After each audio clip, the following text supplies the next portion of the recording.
Hello, and welcome back to Transfer Talks, a series. Today's topic is application basics. So in this video, we're going to go through step by step what the application is and how to get through it.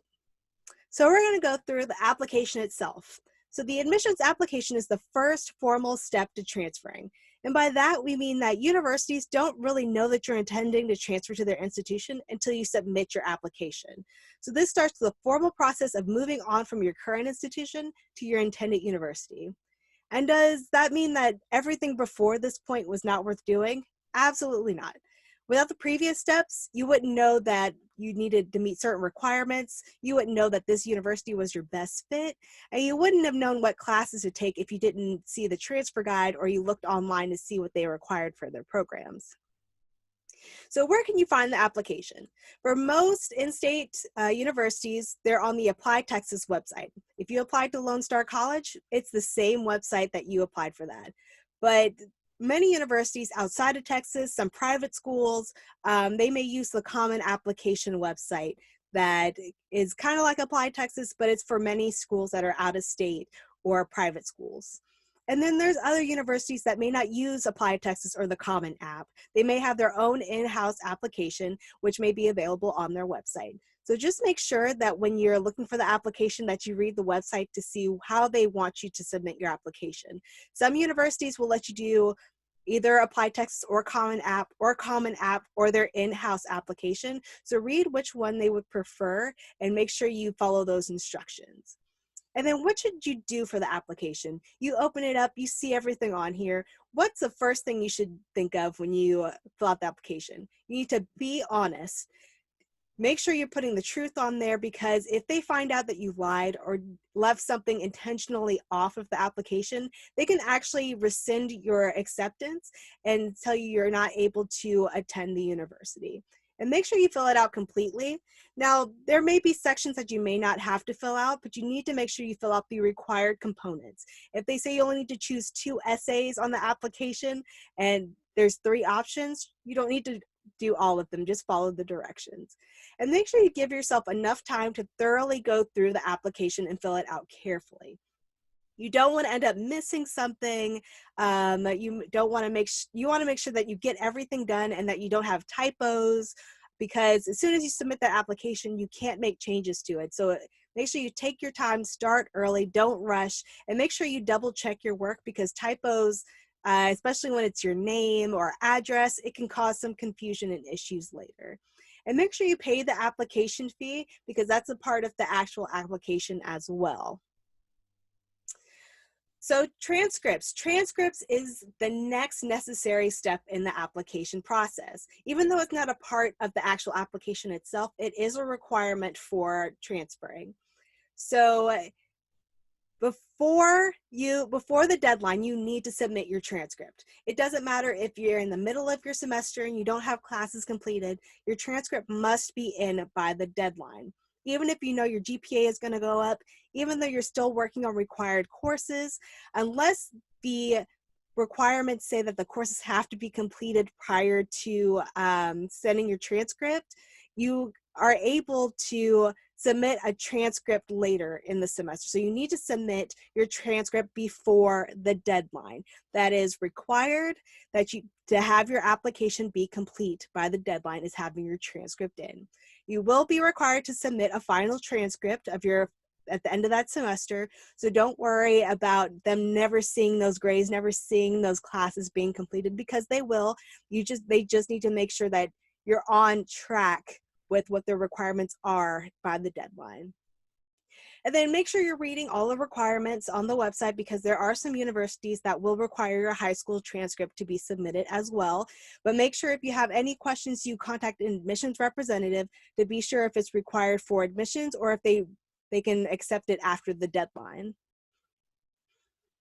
So there's some additional requirements. Competitive universities and programs will definitely have some type of additional component, whether it besides GPA or certain courses. Sometimes they have additional things on the application itself.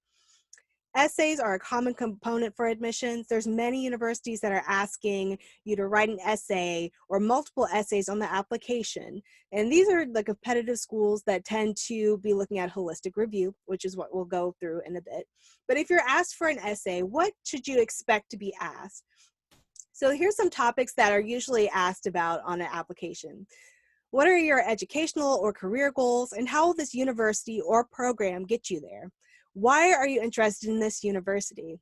What led you to make a decision about this university or this major you're interested in? And tell us about you or any circumstances we should know about or anything that you think should be considered in the admissions process. And make sure you're being concise in your answers. Don't go on to 5, 6, or 10 pages. Universities want to make sure that you're able to clearly state a point and get to the point as quickly as possible and express yourself clearly. So you're looking at maybe around 2 pages at the most. Usually students can get all of their ideas out in about 1.5 pages, and make sure that you're using correct grammar, and make sure you're proofreading to make sure your sentences make sense, they flow, and there's no typos, because that does happen a lot. Another component that may be asked is a resume. Now, this is going to be different than your typical job resume. Resumes pretty much just want to know that universities want you to know that what you've been involved in, what you've been doing outside of class, if there's anything you're really passionate about. Usually on the resume, you're looking to go back to the past 5 years. You don't want to go past high school. They're usually not looking at junior high or anything like that. Now, if you started something in junior high and it continued throughout high school and even college, you can put that on there, but you want to try and keep to the past 5 years that you were involved. And make sure you're concise. You don't need paragraphs of everything that you did. Bullet points or just quick little sentences like assisted with this, assisted with that. Those are okay, but you don't want to put long paragraphs and sentences into your resume. And universities, the biggest point with resumes is that universities just want to see what you've been consistent with. What have you been involved with? What are you really passionate about that you've kept up with? They're not looking for you that you just started something and ended it after maybe a couple of months. They want to see something that you've been interested in for the past year or 2 years. And if you've held any type of leadership roles, because that really shows that you're really interested in that, and they can see that passion and really see that you stuck with something, and that when you transfer, you may be involved on campus as well. There's other things that can also be asked for view. Usually when it comes to portfolios, usually that is with students that are interested in visual arts or architecture. Portfolios show the dimension of your work and all of your creativity. Usually portfolios, there's no standard portfolio. Typically universities will outline what they want to see, and it's different from university to university. So make sure you're talking to a representative or you're reading the university website to make sure that you're meeting all the requirements, because they may ask for certain things. They may ask for older work, they may ask for new work. So make sure you're keeping up with that, and make sure you know how it needs to be submitted, because you may not be able to submit it online. It may need to be mailed in. Auditions. It's usually students that are interested in performing art, music, theater will be asked to do auditions. Programs will typically require an in-person audition, but there are universities, if they're very competitive programs, a large university, they may require you to submit a pre-recorded audition, and they will let you know whether or not you qualify for an in-person audition.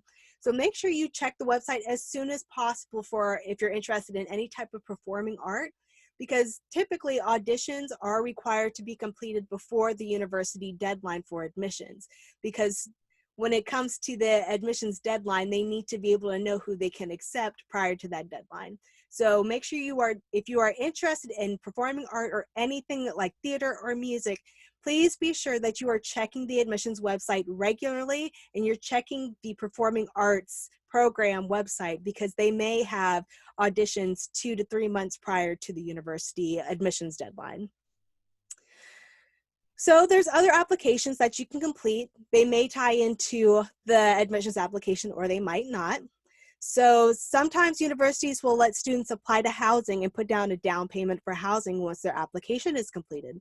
Usually these are universities that may not be able to have housing for all their students that are interested. It may come first serve. So make sure that if you are looking into a university that does have housing where it's first come, first serve, because they can't ensure for everyone, that you are filling out the housing application as soon as possible, and as soon as you know that that's going to be a university that you're interested in. The housing application will typically open as soon as you submit your admissions application and receive your university page log on. So make sure you check into that.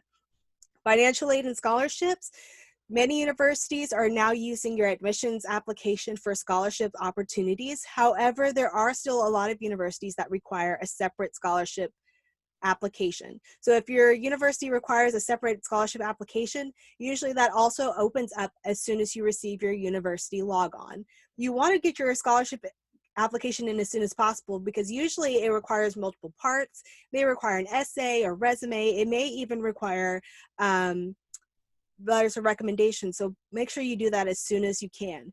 And if you do have a scholarship application or you qualify for scholarships, whether it's a scholarship application or the admissions application, make sure you fill out your FAFSA or the financial aid application as soon as possible, because some scholarships are need-based and they will need your financial aid information to be able to give you that scholarship if you qualify.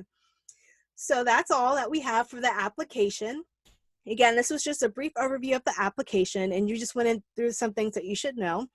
The next topic is going to be backup plans. What happens if you go through all of this work and it doesn't end up the way you thought it was going to end up?